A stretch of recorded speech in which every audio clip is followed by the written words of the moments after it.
of stagflation? Well, stagflation is. You know what everybody's talking about? They're talking about stagflation. If you know what a portmanteau is, you would know that it's a term originally from France that means the combination of two words to form one. And so stagflation is a portmanteau of the two words stagnation and inflation, which is a double whammy of stagnating economic growth as well as high inflation. And believe me, stagflations are horrible periods that we don't want. But over the past year and even recently, there's been several experts that have claimed that we are entering a period of possible stagflation. They've put on the warning signs that we should be afraid, that we should panic. But let me outline a few reasons why I believe that a stagflation will not occur. Stagflation was first coined in the United Kingdom during the 1960s and the 1970s.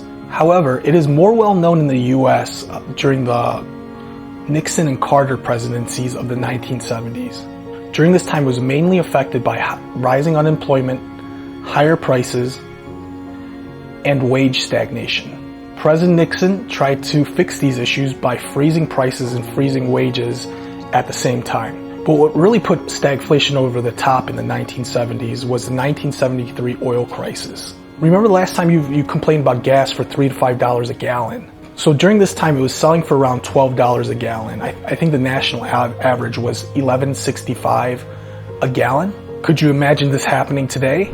So what causes stagflation, and are we headed towards the same disaster? For stagflation to occur, we need two main factors to happen. First, we need the economy to be in a decline. If you believe the economy is strong, resilient, and on an uptrend, then you probably don't believe that stagflation will happen.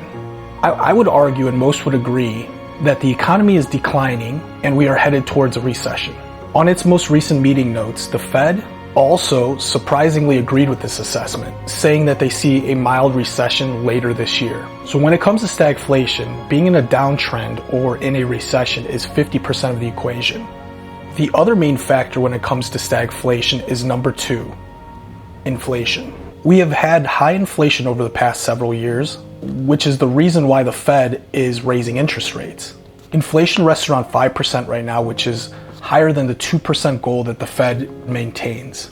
Inflation and interest rates can almost act like a seesaw, with higher interest rates helping to bring down inflation, but also unfortunately causing unemployment and lower growth. Months ago, the Fed was wrong when it said that inflation was transitory, mainly because the rents data that they were using lagged behind by a few months. For the same reason as recently noted by Starwood Capital CEO Barry Sternlicht, he foresees inflation to come down hard, mainly because it is already coming down hard and that data is lagging. I think inflation is going to drop hard, and there's a CPI slide that I brought with me that shows why. It is about the rent component of CPI. If that holds true and the economy shrinks even further, then the risk of stagflation decreases substantially. And so, in my opinion, that is probably what will happen. Many other factors can come into play, but that is the most likely scenario. Most banks, most economists are saying that a mild recession will happen. JP Morgan Chase believed by the end of the year that there would be a mild recession. But to be frank, the economy is complicated. A new geopolitical crisis, an oil shock similar to 1973, a drastic rise in commodities, or even a drastic or severe credit crunch that leads to supply shocks in the system could all lead to new sources of inflation. Who would have thought we would have had a pandemic a few years ago? Who knows, maybe even another one could happen. All these scenarios are less likely than the main scenario of just having a mild recession with lowered inflation. And that's why stagflation is still possible, but probably unlikely. The most likely scenario goes back to just having a mild recession and inflation coming down with these higher interest rates. But no matter what happens, whether there is only a recession or stagflation, your best bet for investing or even hedging is gold. If stagflation were to occur, people would flee and be scared, and they would fly to gold, or they would fly to a currency other than the US dollar, and so gold would skyrocket. On the flip side, during recessions without any inflation, gold also increases in value.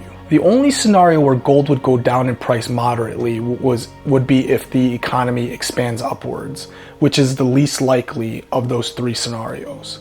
So if you're worried about what will happen next in the future, what will happen in the economy, your best bet might be to allocate some of your money towards gold to remove some of the risk. And so the economy is very complicated. It's something that we can't predict everything that will happen, and strange things happen that's never happened before. Gold, although I feel pretty comfortable that stagflation won't occur, I do not know that for a fact. And just remember, no matter what you do, don't leave all your eggs in one basket.